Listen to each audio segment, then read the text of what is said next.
L'autonomie est en quelque sorte les côtés un peu désirables du management, c'est-à-dire la promesse qu'on vous fait individuellement.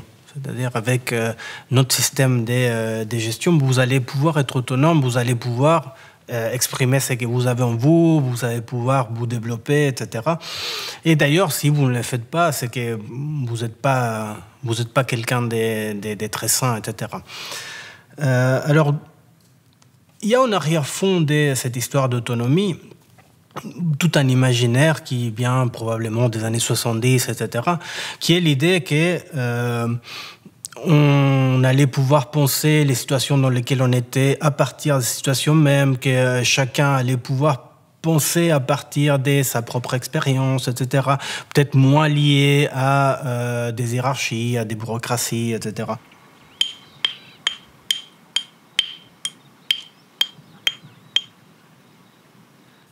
Ceci dit, ça reste peut-être l'imaginaire qui est en arrière-fond. Je crois que s'il faut comprendre la question de l'autonomie telle qu'elle est mobilisée aujourd'hui par les managements, il faut se rapporter à une autre expérience qui date, elle, d'un peu avant, donc de la fin du 19e, début 20e siècle, qui est celle notamment de l'autonomisation des familles. Or, cette idée, elle vient en grande partie des entreprises, notamment en ce qui concerne les allocations familiales, etc., en partie en ce qui concerne aussi l'attribution des logements, etc.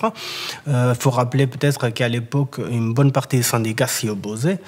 Et pourquoi les entreprises proposent ça? Elles proposent ça parce que cette promesse d'autonomie comportait une réalité immédiate qui était tout autre, qui était la possibilité de contrôler beaucoup mieux ces familles. C'est-à-dire qu'une fois qu'on attribuait un logement à une famille, d'une part, elle était fixée, d'autre part, c'était une raison pour aller opérer tout un tas de contrôles. C'était aussi une manière de décider en partie de comment cette famille pouvait vivre. Donc une manière de maîtriser les gens. Et les maîtriser d'autant plus que tout d'un coup, ils étaient endettés. C'est-à-dire qu'ils vous devaient quelque chose.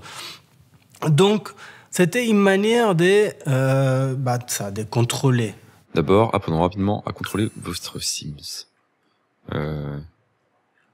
Ok. Autonomie, les Sims sont des humeurs inspirées par leurs émotions, traits, besoins. Ok. Alors, je crois que dans la manière actuelle de présenter l'autonomie par les managements, il est question à peu près de la même chose. C'est-à-dire de dire à n'importe quel travailleur, peu importe les postes dans lesquels il se trouve, qu'il se doit d'être autonome, tout en lui rappelant qu'il ne l'est pas tout à fait. Qu'on est en train de lui prêter beaucoup trop, qu'il n'est pas forcément compétent, qu'il ne met pas assez à jour ses compétences, etc. Et que par ailleurs, si jamais il y a des soucis, c'est sa faute. Et ceci, c'est vrai pour des postes relativement des directions, mais c'est aussi vrai pour la personne à qui on va demander de nettoyer 1000 mètres carrés et lui dire, bah voilà, tu es autonome, débrouille-toi pour nettoyer ces 1000 mètres carrés et que personne ne voit s'il y a des trucs sales, en tout cas. Donc vous voyez comment, d'une certaine manière, il s'agit là aussi, d'une part, de couper tous les liens, de dire vous devez vous débrouiller tout seul, ce qui fait que tout un tas de liens qui rendent puissants deviennent illégitimes, on ne sait plus trop pourquoi.